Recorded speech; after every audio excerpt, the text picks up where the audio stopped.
अब तक आपने देखा, पार्ट 1 में देखा, राणा सा ने अपने बेटे देव को एक रास्ते पर लेकर आया था। फिर राणा सा अपने बेटे देव को मम्मी कैसे मरी वो बताता है। अब तक बेटा हम शादी से वापस इस गांव में आ रहे थे।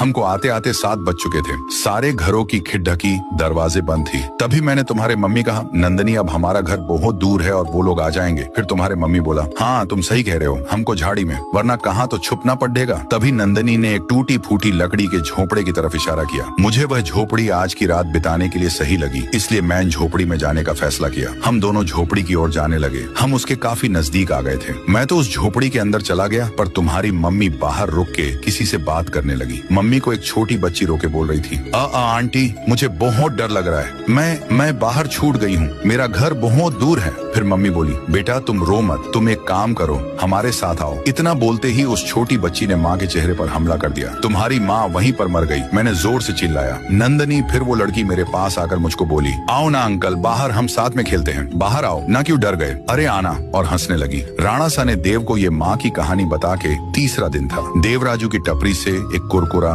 खरीदा, वहाँ राइस स्टार भी था। देव जब कुरकुरा लेकर टपरी से बाहर निकला, जब तक 7 बज चुके थे, चारों ओर घंटी की आवाज आने लगी। अनाउंसमेंट हुई, 7 बज चुके हैं। फिर राइस स्टार चाय पीकर राजू की टपरी से बाहर निकला और वो अपने घर की ओर जल्दी जल्दी जाने लगा। उतने में देव ने उसे आवाज दी, राई भैया। देव उसकी तरफ भागता है। फिर देव ने राइस स्टार को विनंती की, राई भैया 7 बज गए और मेरा घर बहुत दूर है, क्या मैं आपके साथ आपके घर में एक रात के लिए रुके सकता हूँ? फिर राइस स्टार बोला, अरे बावले, ये भी कोई पूछने की बात से चल मारे, साथ मारे घर। फिर देव और राइस स्टार घर के लिए जाने लगे। देव राइस स्टार के साथ उसके घर पर पहुंचे और अंदर गए। उतने में राइस स्टार एक खिड़की बंद करी और दूसरी खिड़की बंद करने गया तो बाहर देव की मम्मी खड़ी हुई थी। देव ने माँ को देखकर जोर से चिल्लाया, अरे मेरी मम्मी आ गए राइस स्टार भैया, जल्दी खिड़की लगाओ। फिर राइस स्टार ये सुनकर बोला, अरे बावड़े कुछ ना हो, मैं तुझे एक जादू दिखाता हूँ। ऐसा करते करते मम्मी दरवाजे के बाहर रुकी थी। देव बार बार बोला, राई भैया वो इंसान नहीं है, जल्दी दरवाजा बंद करो। परंतु राइस स्टार मम्मी को ललकारने लगा और बोला, अंदर आके दिखाना, मुझे तुमसे अच्छे से मिलना है। तभी मम्मी बोली, तुम एक काम करो, तुम ही बाहर आ जाओ, मैं तुमसे अच्छे से मिलूंगी। ये देखकर कर देव को बड़ा आश्चर्य हुआ कि ये अंदर क्यों नहीं आ रही। फिर देव राइस स्टार को बोला, राई भैया ये घर के अंदर क्यों नहीं आ रही? राइस स्टार ने जवाब दिया, बेटा जब तुम्हारे मम्मी को बाशिंदी